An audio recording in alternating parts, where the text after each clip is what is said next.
Başda şəhid ailələrimiz, qazi qardaşlarım, döyüşçülər, Azərbaycan xalqını salamlayıram.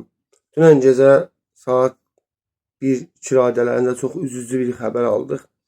Hər birimizin haqqımızı müdafiə edən, hər birimizin şəhid ailələrinin, qazilərin və veteranların haqqını müdafiə etməyə çalışan hacı qardaşımızı günahsız yerə həbs edərək şərləmişdilər.